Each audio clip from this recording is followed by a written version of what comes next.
In the ancient world, many cultures told stories about a monster of death that lurks in the deep, dark sea.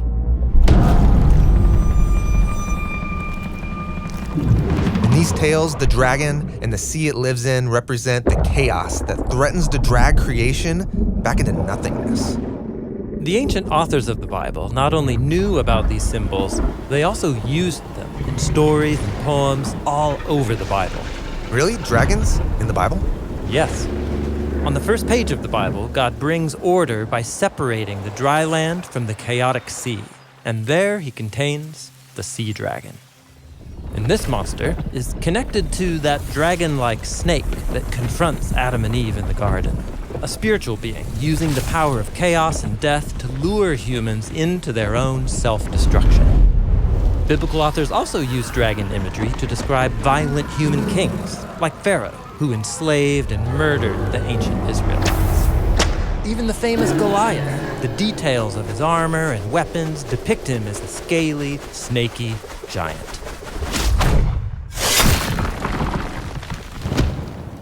So the sea dragon is loose in all these forms, but it can be defeated. Yes, but be careful, because the power of the dragon is strangely appealing. A dragon slayer can be enticed to use the dragon's power. And so become a dragon themselves. Right.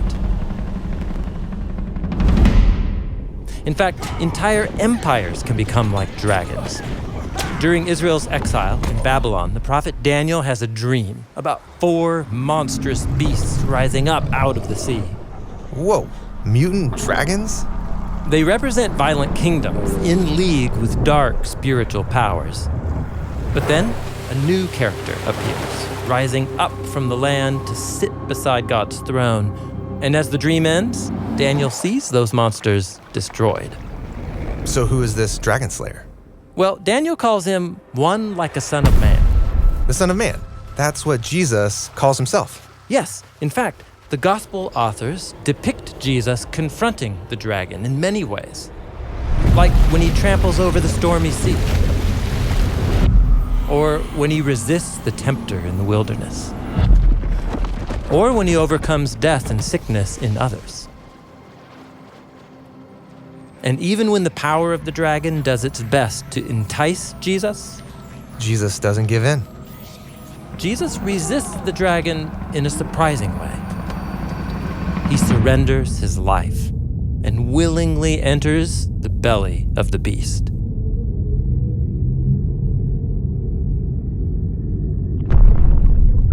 Wait, the dragon slayer is slain by the dragon? Well, that's how it seemed. But Jesus trusted in God's power to create new life on the other side of chaos and death. And he called his followers to confront the dragon in the same way. Which means... resist the temptation to use the violent, destructive ways of the dragon. And also, don't be afraid of it. Jesus' victory over the beast has created a way to escape its power. And trust in the power of God, who will one day defeat the dragon once and for all.